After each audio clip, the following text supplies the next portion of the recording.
అందరికీ నమస్కారం. ఈ యొక్క వీడియోలో మొలల వ్యాధికి ఒక మంచి మందుని మీకైతే పరిచయం చేయబోతున్నాను. మొలల వ్యాధికి మందు. మరి ఏంటి ఈ మందు అంటే, ఈ యొక్క వీడియోలో నేను ఒక ఆకుని పరిచయం చేయబోతున్నాను. ఈ యొక్క ఆకుని ఎవరైతే వండుకొని ఆకుకూరగా తింటారో వారికి మొలల వ్యాధి తగ్గటమే కాకుండా ఇంకా కొన్ని రకాల సమస్యలు, జబ్బులు కూడా పూర్తిగా నశిస్తాయి. మరి ఈ యొక్క ఆకు అనేది కేవలం వర్షాకాలం, శీతాకాలంలో మాత్రమే మనకు కనిపిస్తూ ఉంటుంది. కానీ మరి ఇంత ఎండలకు కూడా ఇక్కడ నీళ్లు ఉండటం ద్వారా ఈ యొక్క ఆకు అనేది మొలిచింది. ప్రకృతి మనకు ప్రసాదించిన వరం ఈ యొక్క ఆకు. మరి ఎక్కడైతే జలం ఉంటుందో అక్కడ వృక్షాలు ఉంటాయి, ముఖ్యంగా ఔషధ మొక్కలు ఉంటాయి. మనం వాటి గురించి తెలుసుకోవాలి. వాటి గురించి తెలుసుకొని మనం ఉపయోగించుకున్నట్లయితే మనకు వచ్చే ప్రతి జబ్బు కూడా ఔషధం మనకు అందుబాటులో ఉంటుంది. ఏదైనా ఒక సమస్యతో బాధపడుతున్నాం అనుకోండి, మనం ప్రకృతిలో వెళ్ళి అక్కడ ఉన్న మొక్కలు, చెట్లు, వాటి యొక్క ఉపయోగాలు తెలుసుకొని మనం వాటిని వండుకొని ఆహారంలాగా, ఔషధంలా తీసుకున్నాం అనుకోండి, మనకున్న అన్ని రకాల సమస్యలు తొలగిపోతాయి. మరి ఇప్పుడంటే ఆధునిక వైద్యం అనేది అందుబాటులో ఉంది. కానీ ఒక్కసారి మనం చూసినట్లయితే భూతమాన కాలంలో మన పెద్దలు ఎన్నో రకాల జబ్బులకి మందుని ఈ యొక్క ప్రకృతిలో ఉన్న ఔషధాల ద్వారానే, అంటే ఆకులు, చెట్లు, దుంపలు, తీగలు, ఇలా చెట్లు, మొక్కలు, వీటి ద్వారానే ఔషధాలను తయారు చేసుకునేవాళ్ళు. ఎన్నో రకాల మొండి సమస్యలు తగ్గించుకునేవాళ్ళు. పాము కాటు కానీ, తేలు కాటు కానీ, క్రిమికీటకాలు కానీ ఏదైనా సరే కాటు వేసినా కూడా ప్రకృతి వైపు చూసేవాళ్ళు. కాబట్టి ఒక్కసారి ఆ ప్రకృతిలో ఉన్న జ్ఞానాన్ని మనం తెలుసుకున్నట్లయితే, ప్రకృతిలో ఉన్న జ్ఞానానికి మనం అలవాటు పడ్డట్టయితే మనకున్న అన్ని రకాల సమస్యల్ని మనమే తొలగించుకోవచ్చు. మనమే వైద్యులుగా మారచ్చు. ఈ ప్రకృతే ఒక వైద్యశాల. మనమే వైద్యులుగా మారాలి అంటే ప్రతిరోజు ఒక మొక్క గురించి మనం తెలుసుకోవాలి. మరి మీ అందరికి కూడా ప్రకృతిలో ఉన్న రహస్యాలు చెప్పాలి, వాటి యొక్క గొప్పతనాన్ని చెప్పాలి అనే ఉద్దేశంలో నేను నిత్యం కూడా ఇలా ప్రకృతిలో తిరుగుతూ అక్కడ నాకు కనిపిస్తున్న మొక్కలు, చెట్లు, వాటి యొక్క ఉపయోగాలు ఇవన్నీ కూడా మీకు చెప్తూ ఉంటాను. అలాగే నా యొక్క చిన్న విన్నపం ఏంటంటే, మీరు ఏదైనా ఒక సమస్యతో బాధపడుతున్నారు అనుకోండి, దయచేసి వీడియో కింద కామెంట్ అయితే రాయండి. నేను ఆ సమస్యకి మంచి పరిష్కార మార్గాన్ని ఈ ప్రకృతిలో ఉన్న చెట్ల, మొక్కల ద్వారా మీకైతే అందిస్తాను. అలాగే ఏదైనా ఒక మొక్కని మీరు చూడాలి, దాని గురించి తెలుసుకోవాలి, దాని యొక్క ఉపయోగాలు తెలుసుకోవాలనుకోండి, మీరు వీడియో కింద కామెంట్ రాయండి. నేను కొంచెం ఆలస్యమైనా సరే ఈ పచ్చని ప్రకృతిలో వెతికి మరీ ఆ మొక్కని గుర్తించి మీ యొక్క సమస్యకి పరిష్కారం చెప్పడమే కాకుండా మీ కోరికను కూడా తీరుస్తాను. అంటే పలానా మొక్క గురించి తెలుసుకోవాలి అని ఉంది అనే కోరికను కూడా నేనైతే తీర్చే ప్రయత్నం చేస్తాను.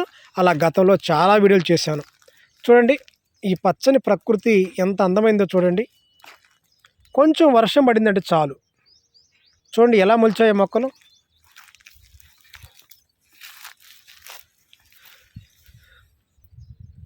ఒకసారి దీన్ని మీరు బాగా గమనించండి.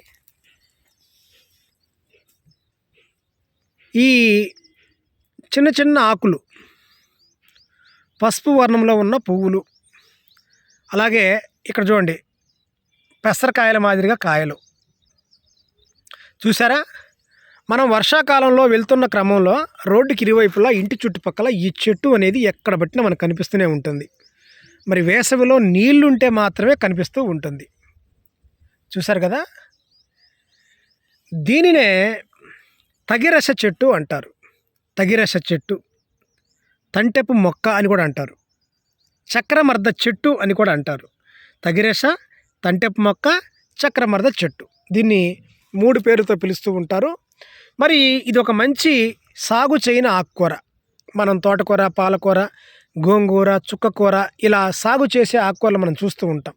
కానీ సాగు చేయని ఆకుకూరలు ఈ ప్రకృతిలో, ముఖ్యంగా మన దేశంలో 100 రకాల ఆకుకూరలు ఉన్నాయి. ఆ 100 రకాల్లో ఇది ఒక ఆకుకూర.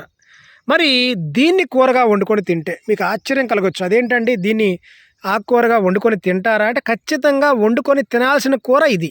పూర్వకాలంలో మన పెద్దలు దీన్ని నిత్యం కూడా ఆహారంలో చేర్చుకునేవారు. కనీసం వారంలో ఒక్కరోజైనా సరే దీన్ని ఆహారంలో తీసుకునేవాళ్ళు. మరి దీన్ని ఆకుకూరగా వండుకొని ఎవరైతే తింటారో వాళ్ళకి మూల వ్యాధులు అనబడే మొలల వ్యాధులు పూర్తిగా తగ్గిపోతాయి. అది రక్త మొలలు కానీ ఎలాంటి మొలలైనా సరే, ఎంతో కాలంగా మీరు ఎన్నో ఔషధాలు వాడి, ఎందరో వైద్యులను కలిసి, ఎంతో వైద్యశాలలు తిరిగి విసిగి వేసారిపోయిన వాళ్ళు ఒక్కసారి దీన్ని ఆకుకూరగా వండుకొని తినండి. అయితే మొదట్లో ప్రాథమిక దశలో అలవాటు లేని వాళ్ళు దీన్ని ఒక 2 గుప్పెళ్ళ మోతాదుగా తీసుకొని శుభ్రంగా నీళ్లు పెట్టి కడగండి. ఎందుకంటే ఈ చెట్టు పైన ఎక్కువగా కీటకాలు వాలే అవకాశం ఉంది. ఎందుకంటే ఈ పూలు ఆకర్షిస్తాయి. పసుపు వర్ణంలో ఉన్న ఈ పూలు చక్కగా ఆకర్షిస్తూ ఉంటాయి కాబట్టి మీరు శుభ్రంగా నీళ్లు పెట్టి దీన్ని పులుసు కూరగా వండుకొని తినడం ఉత్తమం.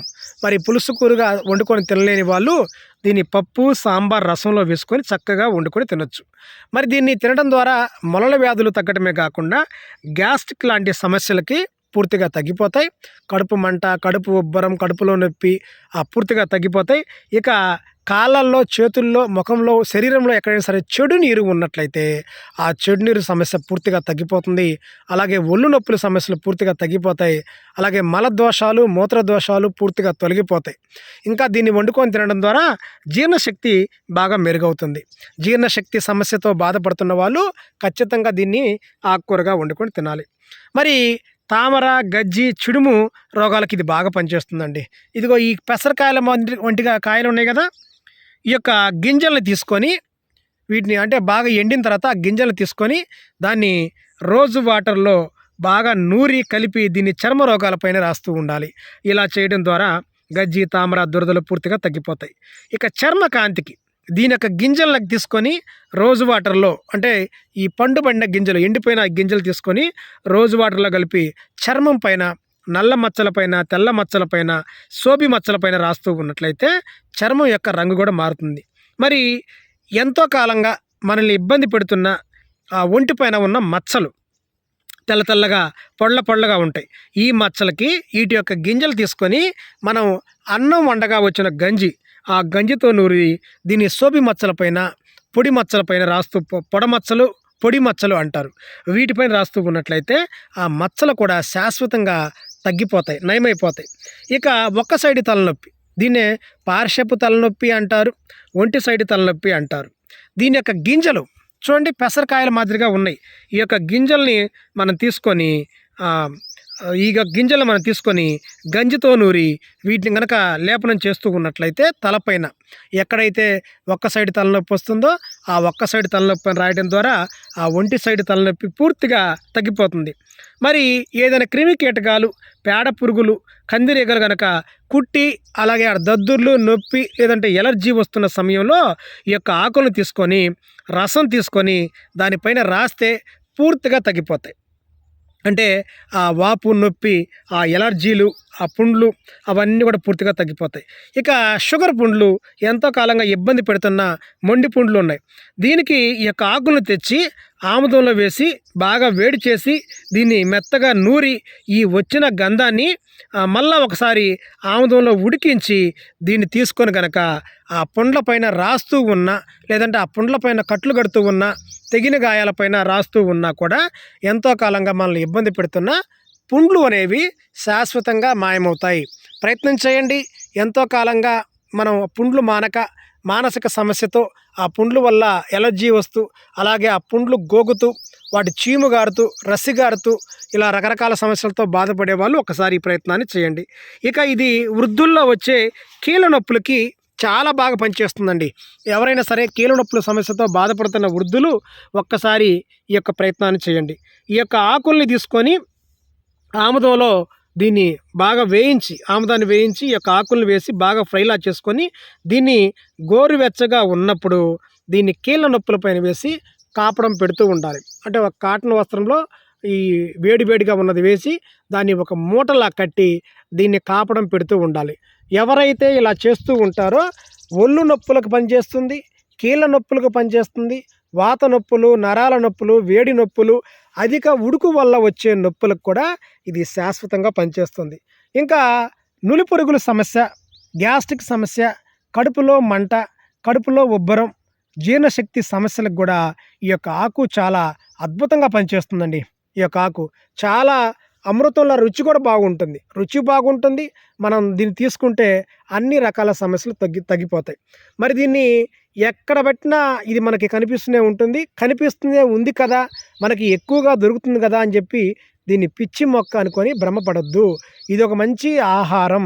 పూర్వకాలంలో పగలంతా పనిచేసి సాయంత్రం ఇంటికొస్తున్నప్పుడు ఈ యొక్క ఆకును తెచ్చుకొని ఖచ్చితంగా వండుకొని తిని వాళ్ళు 100 ఏళ్ల పాటు ఆరోగ్యంగా ఉండేవాళ్ళు. మరి ఈ వీడియో మీకు నచ్చినట్లయితే ఖచ్చితంగా షేర్ చేయండి. అందరికీ నమస్తే.